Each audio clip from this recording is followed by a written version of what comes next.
House Democrats have been trying to get testimony from former White House counsel Don McGahn in regard to the Russia probe, subpoenaing him in April 2019. The White House refused to have him testify, citing privilege.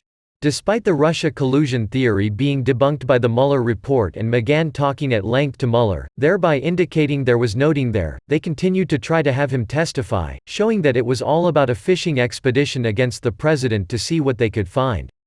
The D.C. Circuit Court gave President Donald Trump a big win, reversing the lower court and refusing to order McGahn to respond to the subpoena. Judge Thomas Griffith, who wrote the opinion, said that the court shouldn't be weaponized in a battle between the legislative and the executive branch. From Free Beacon, if we throw ourselves into a power contest nearly at the height of its political tension, we risk seeming less like neutral magistrates and more like pawns on politicians' chess boards. In this case, the dangers of judicial involvement are particularly stark. Few cases could so concretely present a direct clash between the political branches. The committee's suit asks us to settle a dispute that we have no authority to resolve. The Constitution does not vest federal courts with some amorphous general supervision of the operations of government. Griffith said if they agreed with the House, that Congress would then resort to it all the time, rather than trying to work out issues with the executive branch as they should.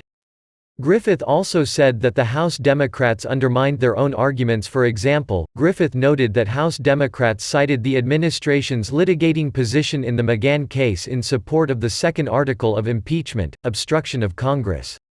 That's more evidence that Friday's dispute is a bitter political showdown, unfit for the courts. Griffith also observed that the House issued subpoenas to Attorney General William Barr and Commerce Secretary Wilbur Ross just one day after Jackson found the House could compel McGahn's testimony. Griffith said those actions showed that a decision for the House could ensnare the courts in future disputes between the President and Congress over enforcement of subpoenas. The court distinguished Friday's decision from related cases involving subpoenas and the separation of powers. Griffith said the decision does not disturb a 2019 decision finding Congress can enforce a subpoena for Trump's financial records, since those records are held by a private third party. Nor does the ruling dispute that courts can weigh subpoenas against the president arising out of criminal prosecutions, as occurred during the Watergate era. Ultimately, that's the right decision, especially in this case. You want Congress to have the ability to pursue real, criminal actions and the ability to follow up against real specific offenses. But what you don't want is what Democrats have been doing, throwing out subpoenas in fishing expeditions to see what they might find to weaponize against Trump so they can win an election.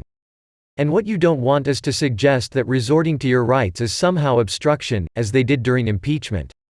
This upholds that they were in fact right in so doing and shows that their claim of obstruction, at least insofar as McGahn, was disproved. House Speaker Nancy Pelosi and House Judiciary Chair Jerry Nadler fumed at their loss.